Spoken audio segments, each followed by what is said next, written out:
Assalamualaikum warahmatullahi wabarakatuh. Nama saya Kwina Kalista Gunawan dari kelas 11B nomor urut absen 27.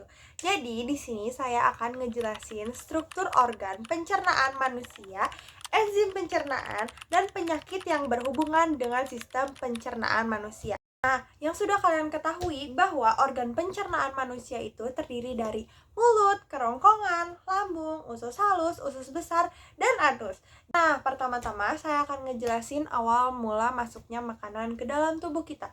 Jadi, pertama itu ada mulut. Mulut ini adalah tempat masuknya makanan. Nah, di dalam mulut terjadi dua pencernaan, yaitu pencernaan mekanik dan pencernaan kimiawi.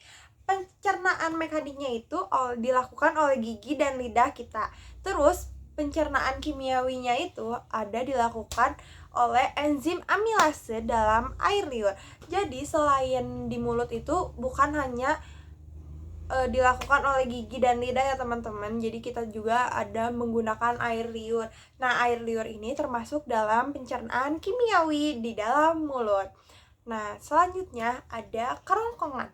Kerongkongan itu setelah kita udah ngunyah-ngunyah makanan dari mulut, kita masuk ke kerongkongan ke sini. Nah, di kerongkongan itu tuh saluran penghubung antara mulut dan lambung. Jadi makanan kita tuh yang udah dimakan kita turunin ke lambung. Nah, di dalam kerongkongan ini tuh makanannya tidak hanya lewat gitu aja ya teman-teman. Jadi di dalam kerongkongan itu terjadi gerakan-gerakan oleh kerongkongan-kerongkongan ini. Jadi dilakukan oleh gelombang otot itu juga sambil cerna-cerna makanan biar makin halus dan turunlah ke lambung. Nah, lanjut ya. Jadi setelah dari kerongkongan itu turun ke lambung kan. Nah, di lambung ini melanjutkan pencernaan ya teman-teman.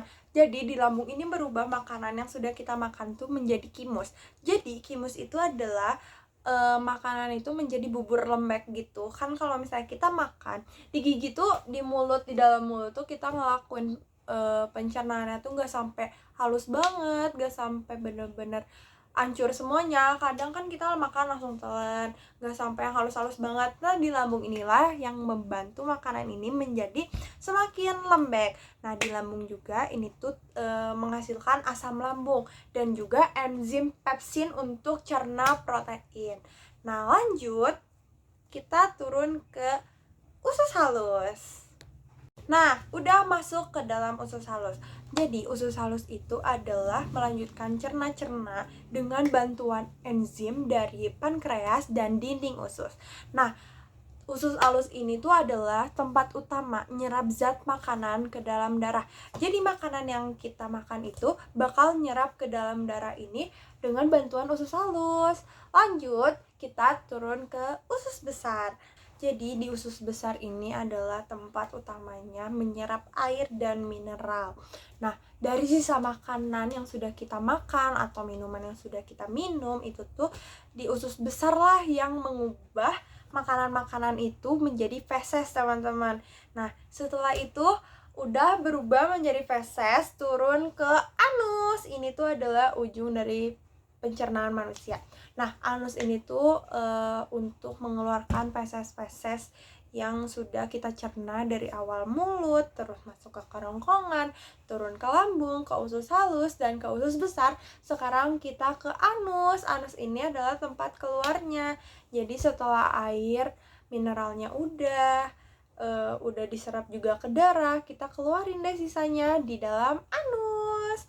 Nah, lanjut aku bakal ngejelasin enzim yang ada dalam pencernaan. Yang pertama, enzimnya itu ada enzim amilase. Jadi enzim amilase itu biasanya dilakuin pada mulut. Nah, enzim amilase ini tugasnya memecah karbohidrat kompleks dan pati jadi gula yang lebih sederhana. Jadi ini tuh enzim amilase itu diproduksinya di dalam kelenjar ludah di dalam mulut ya teman-teman. Lanjut ada enzim protease.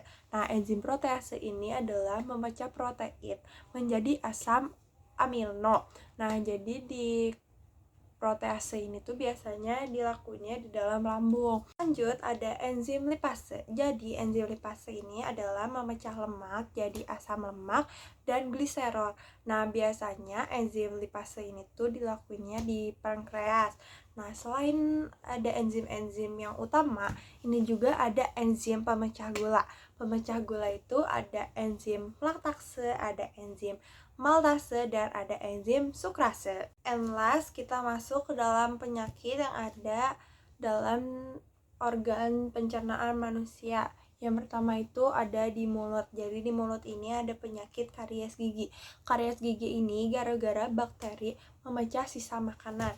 Lalu di mulut juga ada penyakit sariawan. Jadi sariawan ini tuh adalah luka kecil akibat infeksi. Atau sariawan juga bisa terjadi karena kekurangan vitamin. Lanjut di dalam kerongkongan. Jadi di dalam kerongkongan itu ada penyakit esofagitis. Jadi esofagitis itu adalah radang kerongkongan. Biasanya itu terjadi karena asam lambung naik. Jadi kayak kerongkongan kita tuh jadi radang gitu. Biasanya kayak radang tuh kita sakit nelen, kita makan aja kayak gak mau karena gak enak aja gitu nalennya. Nah, lanjut itu ada di dalam lambung. Di dalam lambung itu biasanya ada tukak lambung. Jadi tukak lambung itu adalah luka pada dinding lambung.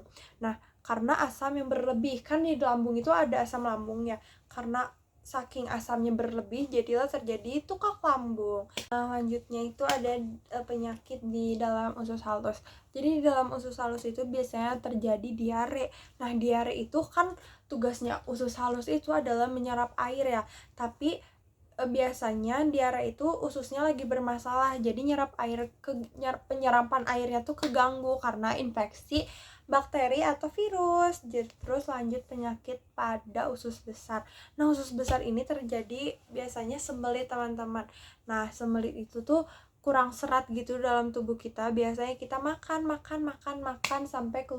sampai minumnya tuh dikit gitu, jadi kayak kurang serat, jadi bisa disebut juga kurang minum sembelit ini. Nah, yang terakhir ada anus.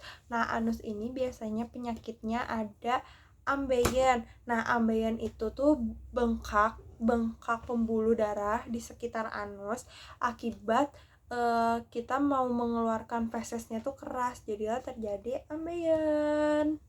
Mungkin segitu saja yang dapat saya sampaikan. Kurang lebihnya mohon maaf bila saya menjelaskannya belibet, dan mohon maaf bila ada bahasa yang kalian kurang mengerti. Segitu saja. Wassalamualaikum warahmatullahi wabarakatuh. Terima kasih.